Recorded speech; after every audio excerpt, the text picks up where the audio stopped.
Ya, nama saya Selamat Rahmadani. Saya ingin melanjutkan presentasi yang sebelumnya dijelaskan oleh saudara Trio. Jadi pada kali ini kita akan membahas bagaimana sih penilaian kinerja portofolio itu.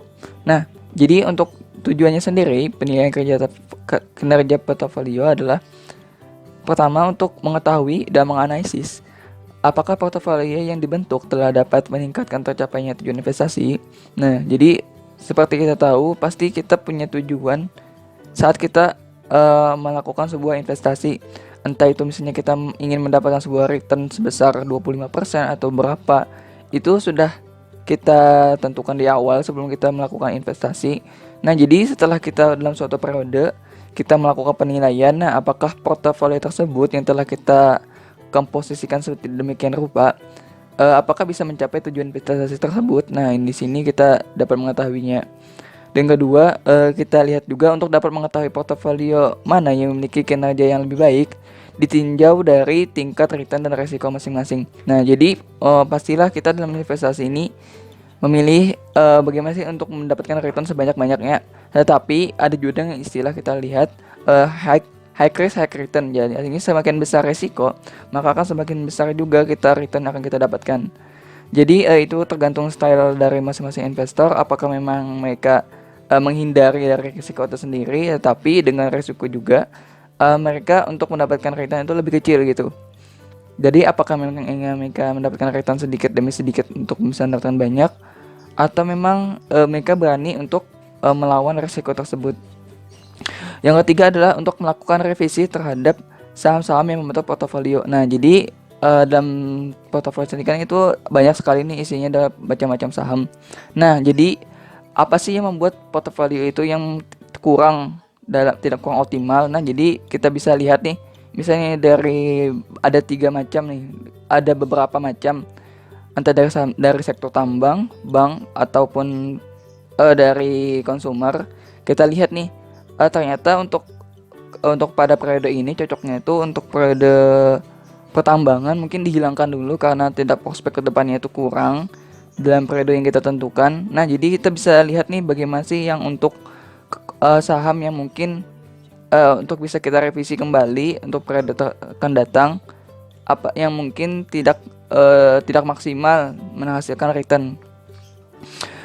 Ya, yang selanjutnya kita akan bahas kerangka berpikir untuk menilai kinerja portofolio, yaitu antara lain pertama tingkat risiko. Nah, setelah kita sebutkan tadi ada istilah yang namanya high risk high return gitu. Jadi untuk menilai kinerja portofolio itu berdasarkan tingkat risikonya. Jadi apakah sebanding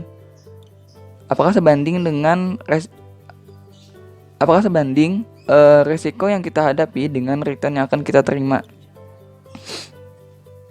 Jadi itu harus kita pertimbangkan lebih dulu agar nantinya dalam menilai untuk dalam investasi juga nantinya bisa kita lebih maksimal gitu. Walaupun kita memiliki sebuah risiko, tapi kita juga harus memiliki penyelesaiannya bagaimana. Kedua itu adalah periode waktu. Beberapa portofolio sama tingkat risiko dan return dan risikonya akan dinilai berbeda apabila waktu yang diperlukan juga berbeda. Jadi misalnya nih dalam 1 bulan kita memiliki tingkat resikonya itu sebesar 80% dan juga tingkat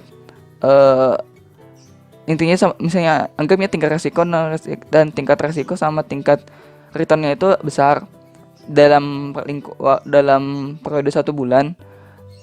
Mungkin itu akan berbeda penilaiannya apabila kita dengan tingkat resiko dan tingkat return dalam seminggu. Jadi itu dinilai berbeda karena misalnya nih dalam satu bulan kan ada 4 minggu. Nah, jadi mungkin dengan tingkat resiko yang mungkin lebih besar, lebih kecil dalam 1 bulan itu, mungkin bisa akan sama menghasilkan returnnya, bukan makan lebih kalau nanti itu terjadi berulang terus gitu. Nah, jadi dalam periode waktu itu juga sangat kita pertimbangkan dalam penilaian kinerja portofolio.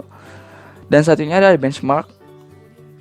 Benchmark sendiri adalah benchmark yang sesuai, yaitu patokan. Jadi benchmark itu adalah patokan yang digunakan untuk menilai kinerja portofolio adalah portofolio yang sebanding. Jadi di sini maksudnya adalah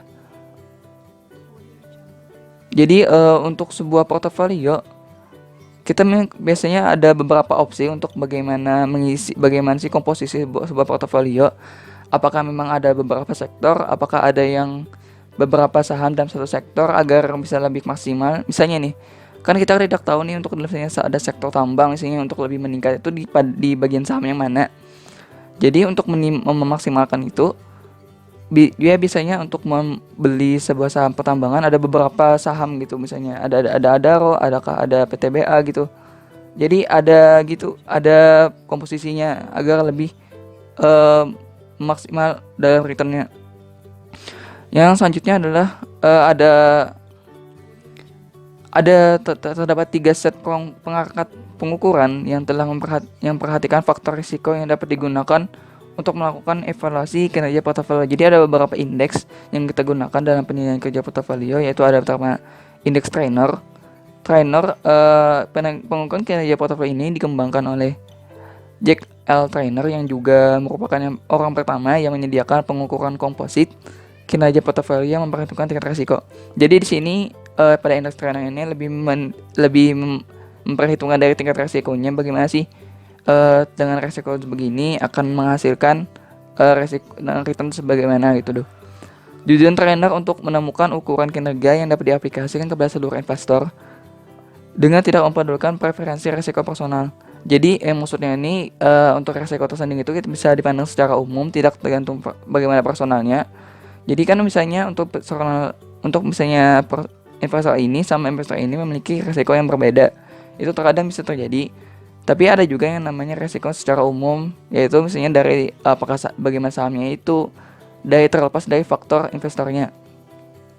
Ia juga menyangka bahwa ada komponen risiko, yaitu risiko yang dihasilkan dari fluktuasi di pasar dan risiko yang muncul dari fluktuasi sekuritas individual. Nah, jadi secara teknikal mungkin tidak bisa kita lihat bagaimana sih kinerja portofolio.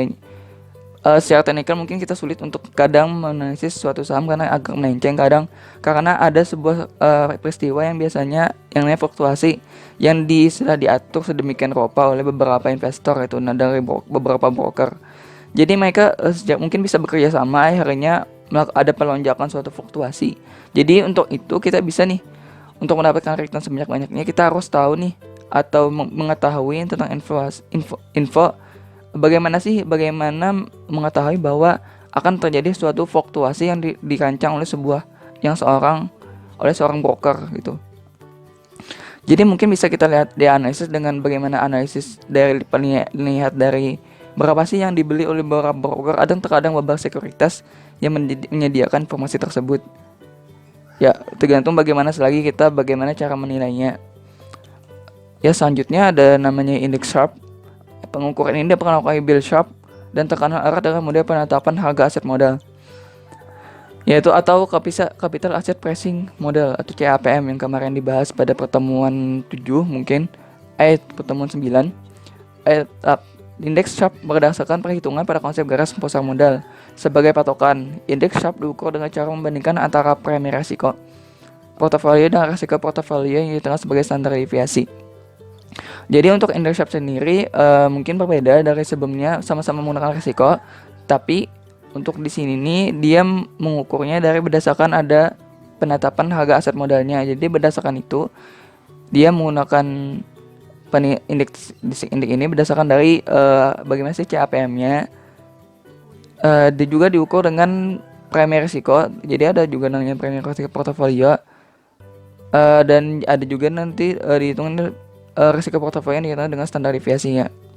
Ada juga namanya indeks Jensen, dinamakan sesuai pembuatnya, Michael C. Jensen. Pengukuran Jensen memperhitungkan kelebihan hasil atau excess return yang diperoleh sebuah portofolio melalui hasil yang diharapkan. Jadi biasanya kita melakukan sebuah tujuan nih untuk mendapatkan sebuah return sebesar 25% misalnya. Ternyata untuk return tersendiri itu kita memiliki kelebihan gitu. Kelebihan artinya tuh melebihi dari perkiraan atau tujuan kita, misalnya dapat 30% jadinya. Nah, ini kita bisa menggunakan juga dengan indeks Jensen. Indeks Jensen menunjukkan perbedaan antara tingkat return aktual yang diperoleh portofolio dengan tingkat return yang diharapkan jika portofolio tersebut berada pada garis pasar modal. Jadi yang sebutkan tadi, kita pasti ada tujuan untuk berapa sih return yang akan kita dapatkan, dan pada indeks Jensen ini bisa kita nilai dengan berapa sih kelebihan dari berapa sih dari tujuan kita misalnya 20, ternyata kita bisa mendapatkan return sebesar 30%. Nah, itu bisa jadi kelebihan tersendiri untuk bisa bagaimana sih tingkat penilaian kinerja kita terhadap portofolio yang ada. Untuk penilaian indeks sendiri itu bisa kalian gunakan semuanya ataupun beberapa, itu terserah dari kebijakan kalian mau bagaimana. Tergantung juga nih bagaimana keadaan biasa yang biasa kalian tentukan sudah dari awal. Jadi secara untuk menilai sebuah penilaian kalian lagi portofolio, kalian harus selalu konsisten lah bagaimana pesannya. Pertama menggunakan index sharp, maka akan terus setiap periodenya kalian menggunakan index sharp seperti itu. Mungkin untuk presentasi saya akhiri, mungkin saya dilanjutkan kepada Nurmali Kardus untuk membacakan sebuah kesimpulannya. Ya, terima kasih.